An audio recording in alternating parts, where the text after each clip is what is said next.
Are you tired of weight loss products filled with artificial ingredients and empty promises?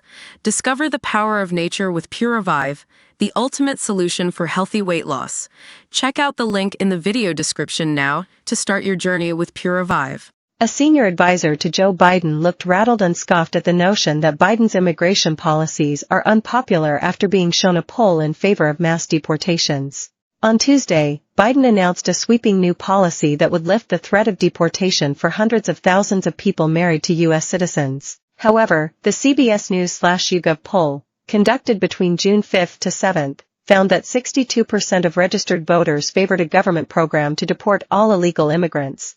Senior advisor Tom Perez, the former chair of the Democratic National Committee, seemed unfazed by an anchor reading him those numbers as he discussed Biden's border policy Wednesday. "I'd love to sit down with your polling team and show them how they've gotten this wrong," he said, citing other polls claiming that the parameters of the new Biden plan. He claimed Biden's action would be both morally and legally correct, and even popular. "It's the right thing to do, it's the legal thing to do, and it's the smart thing to do," he said. "We're keeping families together, communities together, and we've got a workforce shortage," Perez added.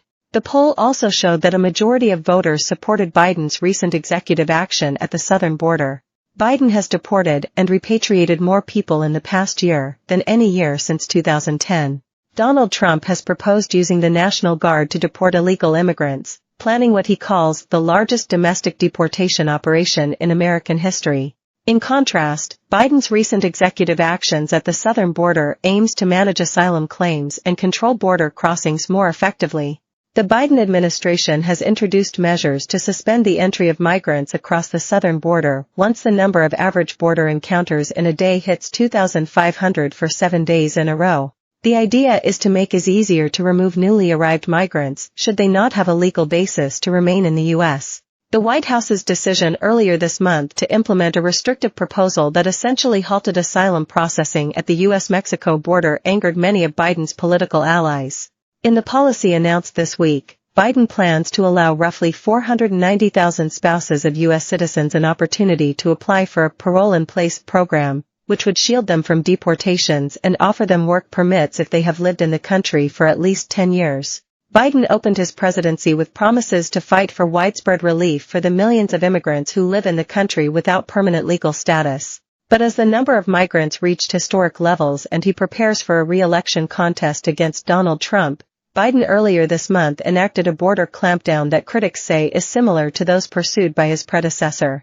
The authority Biden is invoking not only gives deportation protections and work permits, but removes a legal barrier to allow qualifying immigrants to apply for permanent residency and, eventually, U.S. citizenship. It's a power that's already been used for other categories of immigrants, such as members of the U.S. military or their family members who lack legal status. Biden was also expected to announce a policy of making recipients of the Deferred Action for Childhood Arrivals program eligible for visas, rather than the temporary work authorization they currently receive, according to two of the people briefed. President Joe Biden announced a policy that will protect hundreds of thousands of spouses of U.S. citizens from deportation. Still, Biden's use of the authority could come under legal challenge, just as the Deferred Action for Childhood Arrivals program has faced. The White House on Tuesday afternoon is marking the 12th anniversary of that program, which was created by then-President Barack Obama to protect young immigrants who lacked legal status, often known as Dreamers. Biden's policy would only apply to longtime U.S. residents, but Republicans were nonetheless critical. Senator John Cornyn, Republican Texas, called it a huge magnet for would-be immigrants, saying it was going to attract even more people to the border.